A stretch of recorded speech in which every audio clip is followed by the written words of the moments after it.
Class 7 का अध्याय 13 मिट्टी मृदा। तो हम लोग इसमें पढ़ लिए थे भाग 1, भाग 2, 3, 4, 5 तक हम लोग पढ़े थे, है ना। आज हम लोग पढ़ेंगे भाग 6 पढ़े, ठीक ना। भाग 6 में हम लोग पढ़ेंगे आज। उसके बाद क्वेश्चन आंसर भी हम बना लेंगे, प्रश्न उत्तर भी, है ना। तो भाग 6 में बच गया था कि कौन सा जो मिट्टी है, कौन सा फसल उगाई जा सकती है ना। तो मिट्टी जैसा बताया गया था कि हम लोग को मुख्य रूप से पढ़ना है 3 प्रकार की मिट्टी, है ना। बलुई मिट्टी पढ़ना है ना, दोमट मिट्टी पढ़ना है और चिकनी मिट्टी पढ़ना है ना। तो आपको देखिए चिकनी मिट्टी जो है में कौन फसल होता है, धान, मक्का और गेहूं। धान, मक्का और गेहूं लिख भी लीजिएगा। उसके बाद आपका दोमट जो मिट्टी था, है ना, उसमें आपको गेहूं, चना और धान, ऐसे तो अन्य फसलें भी होते हैं, लेकिन मुख्य रूप से आपको गेहूं, चना और धान। और आगे की क्लास में आप जब जाइएगा, 10वां में जाइएगा, 12th में जाइएगा, तब आप विस्तार पूर्वक आपका मिट्टियां की कई प्रकार है ना, उसके बारे में पढ़ना होगा। लेकिन आपका जो क्लास है इसमें इतना ही पढ़ना है। फिर है बलुई मिट्टी।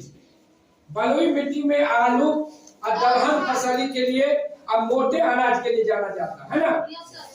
आलू, है ना, दलहनी फसल और मोटे अनाज का खेती होता है किसमें, बालू मिट्टी। तो 3 प्रकार का आपका जो है मिट्टी है, और इसमें कौन कौन फसल उगाई जाती है ना। उसके बाद है कि आपका ये जो मिट्टी है, मिट्टी क्या है, मिट्टी भी खराब हो जाता है, दूषित होने से बचाना है। आज क्या है, कल कारखाने के पानी गिरने से, कचरा डालने से क्या हो रहा है, मिट्टी खराब हो रहा है ना। तो मिट्टी क्या हो जाता है, अम्लीय हो जाता है और क्षारीय हो जाता है। क्या हो जाता है, अम्लीय और क्षारीय। तो क्या होगा, मिट्टी अगर अम्लीय हो गया, क्षारीय हो गया, तो आपका बढ़िया ऊपर नहीं होगा, है ना। उसका भी जांच किया जाता है, उसका भी जांच कर सकते हैं। आपको क्लास 7 में ही पिछला अध्याय में आप पढ़े थे पीछे, है ना, अम्ल, क्षार और लवण के बारे में पढ़े थे ना, कि अम्ल का हम पहचान कैसे करेंगे, क्षार का पहचान कैसे करेंगे, है ना। तो बताया गया था जो अम्लीय है, अम्लीय और क्षारीय, तो अम्ल का पहचान तो हम लोग चख के भी कर लिए थे कि जो खट्टा सी खाने में, लेकिन सब चीज जो है आप चख के नहीं जांचिएगा, इसलिए कि खतरा है। अब मिट्टी को चखिएगा कि कौन मिट्टी अम्लीय है और कौन मिट्टी क्षारीय, खा के पता करिएगा। नींबू तो खा लिए थे, संतरा खा लिए थे, तो कहे कि अम्लीय है, खट्टा खाने में लगता है, कड़वा है तो क्षारीय है वो ना। लेकिन इसको तो पता नहीं करिएगा। इसके लिए क्या है, आपको बताया गया था क्लास 7 में भी लिटमस पत्र के बारे में, है ना। प्राकृतिक लिटमस भी हम लोग तैयार किए थे। तो देखिए इसमें आपको पीएच मान भी आपको बताया गया था, है ना। स्केल है ना, उसका फुल फॉर्म है power of hydrogen. Power of hydrogen, है ना। देखिए यहाँ है 1, 2, 3, 4, 5, 6, 7, 8, 9, 10, 11, 12, 13, 14। अगर 7 है किसी चीज का पीएच मान, तो क्या उदासीन है। अगर आपको 7 से अधिक है, 8 है, 9 है, 10 है, 11 है, 12, 14 की तरफ जाएगा, तो वो वस्तु क्या हो जाएगा, क्षारीय हो जाएगा। और इधर अगर आता है 6, 5, 4, 3, 2, 1, क्या हो जाएगा, ये अम्लीय है ना। तो अब कहिए कि मिट्टी का जो है अम्लीय क्षारीय का आप कैसे पहचान करेंगे। इसका तो एक आता है आपको लिटमस पत्र, है ना। लेकिन हम लोग कोशिश करते हैं कि जो लिटमस पत्र है, एक है लाल और एक नीला लिटमस पत्र है। अब देखिए लिटमस पत्र को करना क्या है, हम जो है 3 तरह के जो मिट्टी है, मिट्टी के नमूना को किसमें लेंगे, इसमें हम लेंगे। कुछ घर का मिट्टी है, कुछ खेत का है ना। इसको देखेंगे हम, है ना, कि अम्लीय मिट्टी कौन है और क्षारीय मिट्टी कौन है ना। तो जैसा कि आपको बताया गया था कि जो नीला लिटमस पत्र अगर लाल हो जाता है तो क्या होगा, अम्लीय होगा। अगर लाल लिटमस पत्र कोई चीज वस्तु में डालने पर अगर वो नीला हो जाता है, लाल से नीला, तो कौन सी हो जाएगा, वो क्षारीय हो जाएगा। तो हम इसको देखते हैं। अब इसको हम लोग मिट्टी लेते हैं ना। आइए लोग इधर आइए।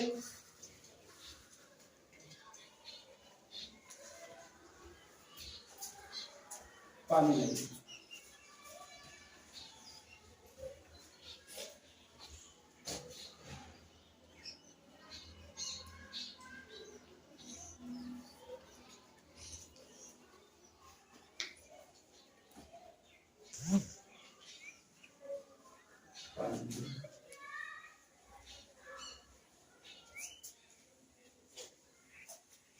इसमें हम लिटमस पत्र को डाल रहे हैं ना। ये लाल है ना,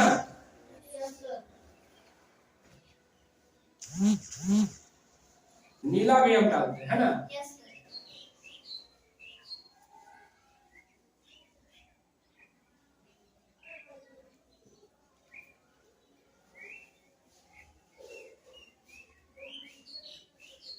तो देखना है, कुछ समय लगेगा आपका, है ना। हम देखते हैं कि कौन लिटमस पत्र का, दोनों डाले हैं, नीला भी डाले हैं और लाल भी डाले हैं। और इसको हमको देखना है कौन का कलर जो है चेंज करता है ना। अगर लाल का चेंज करता है, लाल लिटमस पत्र अगर नीला होता है तो क्या होगा, क्षारीय होगा। अगर नीला लिटमस पत्र में चेंजिंग होता है तो क्या होगा, अम्लीय हो जाएगा। तो हम इसके लिए इंतजार करेंगे आपको 10-15 मिनट, है ना। कॉपी कलम निकाल लीजिए।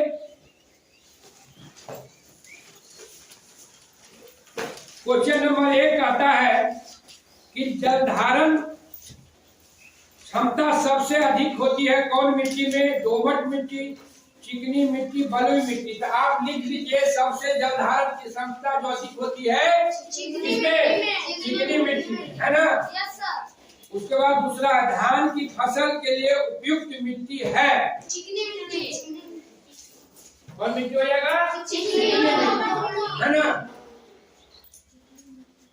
तीसरा में लिख लीजिए किस प्रकार की मिट्टी में अंतःस्रवण दर सबसे अधिक होती है। अंतःस्रवण दर माने पानी गिरने की अधिक, तो हो जाता है आपको बलुई मिट्टी, है ना। लिख लीजिए। उसके बाद है लिखना है कुछ मिट्टी का निर्माण किस प्रकार से होता है समझाइए। तो आपको बताया गया था कि मिट्टी का निर्माण जो होता है वो पत्थर होता है, चट्टान होता है, पर्वत होता है, पठार होता है। तो क्या होता है, हवा, पानी, धूप से क्या होता है, टूटता है। और टूटने के बाद क्या होता है, मिट्टी में बदलता है। उसमें बहुत समय लगता है, 1-2 दिन में नहीं होता, लाखों हजारों वर्ष, है ना। मिट्टी टूट के बनता है ना। जैसे आपको बताया गया था कि जब हम गिलास में मिट्टी लिए थे ना, तो क्या था, नीचे में सबसे जो था तलछटी में बजरी था, उसके बाद क्या था, बालू का कण था, उसके बाद क्या था, मिट्टी का कण था, उसके बाद जल था, उसके बाद ह्यूमस, है ना। जो ह्यूमस क्या होता है, उसी में हम लोग फसल को उगाते हैं, उसमें क्या होता है, उर्वरक क्षमता अधिक होती है ना। तो समझिए कि मिट्टी का निर्माण कैसे होता है। अब आगे बढ़ते हैं। बलुई मिट्टी, दोमट मिट्टी और चिकनी मिट्टी में क्या अंतर है। देखिए ये बालू मिट्टी आपका, और ये आपका चिकनी मिट्टी है और ये दोमट मिट्टी है ना। दोनों में क्या अंतर? इसमें देखिए बालू मिट्टी का जो है ना, जो कणों की संख्या ज्यादा है, बड़े कणों की संख्या क्या है इसमें ज्यादा है, और इसमें जो आपका दोमट मिट्टी है ये इससे कम है। बड़ों कणों की मात्रा क्या है? कम है। और चिकनी मिट्टी में सबसे कम है ना। एक अंतर हो गया। दूसरा अंतर लिखिए कि बालू मिट्टी में जल धारण की क्षमता सबसे कम होती है।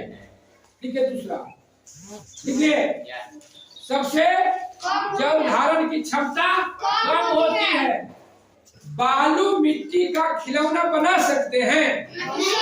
आप लोग जब क्रियाकलाप कर रहे थे तो देखे बालू मिट्टी का खिलौना नहीं बन रहा था। दोमट मिट्टी से बन सकता है खिलौना, मूर्ति बन सकता है, लेकिन उतना बढ़िया नहीं बनेगा। चिकनी मिट्टी से क्या होगा? खिलौना है ना, बर्तन, कुछ भी आप जो है उसको बना सकते है ना। तो आंसर हो गया। बालू मिट्टी चिकनी मिट्टी में अंतर समझ गए ना। अब है अंतः श्रवण दर से आप क्या समझते हैं? अंतः श्रवण दर से आप लोग क्या समझते हैं? तो जल जो है कितना तेजी से गिरता है उसी को बोलते हैं अंतः श्रवण दर, है ना। तो हम लोग क्या, उसका सूत्र भी अंतः श्रवण दर का ना, अंतः श्रवण दर है ना, ml में प्रति मिनट है ना। जल की क्षमता, जल की मात्रा बटे अंतःस्रावन अवधि है ना, अंतःस्रावन अवधि, वो क्या हो गया? अब उसको हम लोग किए थे कि ये 500 मिलीलीटर हम लोग जल लिए थे है ना, और समान मात्रा में तीनों मिट्टी, चिकनी मिट्टी, दोमट मिट्टी और बालू मिट्टी लिए थे, उसमें डाले थे और समय नोट किए थे ना कि कौन जल्दी पानी किसमें से गिर जाता है, उसको हम भागा दे के निकाले थे। तो क्या अंतःस्रावन दर की समझ गए ना। जल धारण क्षमता से आप क्या समझते हैं? जल धारण क्षमता के बारे में बताया गया था कि जो हम लिए थे तीनों प्रकार की मिट्टी लिए थे ना, और जो सबसे अधिक समय तक चिकनी मिट्टी ने जल धारण क्षमता रखा था, उससे कुछ कम रखा था कम दोमट मिट्टी, और उससे सबसे कम कौन रखा? बालू मिट्टी। तो मतलब जौन मिट्टी सबसे अधिक समय तक पानी को रोक कर रखता है वो क्या है? जल धारण की क्षमता। और चिकनी मिट्टी में जल धारण की क्षमता अधिक हुआ था, है ना। इसीलिए उसमें हम लोग धान उगाते हैं, इसलिए कि धान जो उगाते हैं उसको पानी अधिक चाहिए, है ना। कौन महीना में धान उगाता है? जाड़ा के दिन में कि गर्मी के दिन में? गर्मी के दिन में, इसलिए कि बरसात के दिन में, है ना, पानी की जरूरत होता है। और गेहूं जो उगाता है रबी फसल हम लोग का जाड़ा के दिन, कम पानी में भी हो जाता है ना। अब है छठा क्वेश्चन, समझाइए कि मिट्टी के अपरदन तथा मिट्टी प्रदूषण को किस प्रकार से रोका जा सकता है। अपरदन मतलब मिट्टी के कटाव, मिट्टी के कटाव को कैसे रोकिएगा, उसका अपरदन को कैसे रोकिएगा।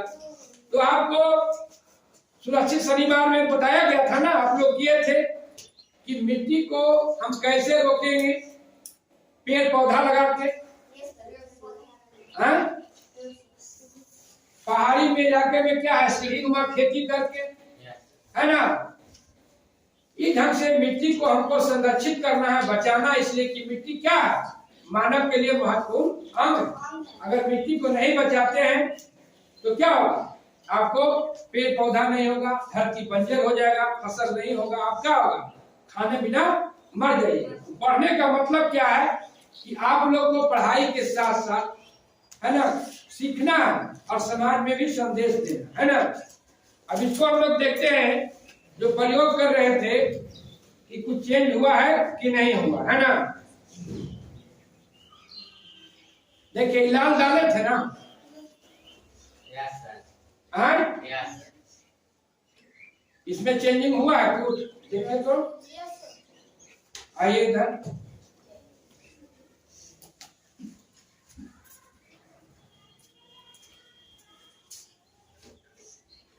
इसमें भी चेंज कुछ हुआ है।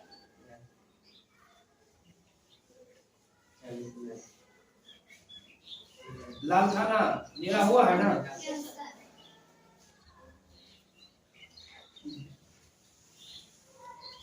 देखिए अब जो हम ये प्रयोग कर रहे थे, इसको अब हम देखते हैं कि क्या इसमें लिटमस पत्र में कुछ चेंजिंग हुआ कि नहीं हुआ। तो देखिए इसमें हम जो मिट्टी के नमूना में डाले थे, ये लाल लिटमस पत्र है ना। Yes sir. इसका कलर चेंज किया है। Yes sir. कैसा कलर हो गया? नीला। है? नीला कलर। नीला हुआ है ना। Yes sir. तो ये मिट्टी कैसा होगा? क्षारीय। इसलिए कि लाल लिटमस पत्र को हम डालें और उसका अगर कलर बदल का नीला हो गया तो समझिए कि वो सामान क्या है? क्षारीय है। तो देखिए ये भी क्षारीय मिट्टी आपका है, ये बदल गया है ना, बदल गया है ना। हाँ, लाल से नीला हो गया है।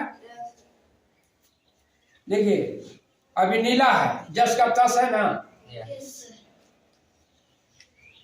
ये भी आपका नीला है, कलर ने चेंज किया है। नहीं सर। ये लाल था ना, यस। इसका कलर चेंज किया है। Yes sir. कलर चेंज हो गया, इसका मतलब आपका ये जो मिट्टी क्या है? क्षारीय है। ये है। और क्षारीय मिट्टी का भी हम लोग पहचान किए ना यस सर। इस लिटमस के माध्यम से। अब जो है कि अगर आपका अम्लीय और क्षारीय मिट्टी होता है, उसके लिए क्या करिएगा थोड़ा सा जान लीजिए, इसलिए कि आपको आगे जाइएगा तो विस्तार से पढ़िएगा। तो देखिए क्षारीय मिट्टी जो होता है उसमें आपको पोटेशियम और सोडियम ऋणात्मक क्या हो जाता है? अधिक हो जाता है। और इसको कैसे आप ठीक करिएगा? इस मिट्टी को आपको डालना होगा कैल्शियम और जिस्मस। कैल्शियम और जिस्मस है ना। क्या होगा? डालना होगा मिट्टी में, तब क्या होगा? वो जो क्षारीयता का जो मात्रा बढ़ा हुआ है वो कम होगा। अगर कोई मिट्टी अम्लीय हो गया तो उसका हाइड्रोजन आयन का मात्रा क्या हो जाता? उसमें अधिक हो जाता। कौन में? अम्लीय। जब मिट्टी अम्लीय हो जाएगा तो उसमें क्या डालना होगा? आपको चूना का पानी, चाहे चूना है ना, क्या डालिएगा? चूना, चाहे चूना का पानी डालिएगा।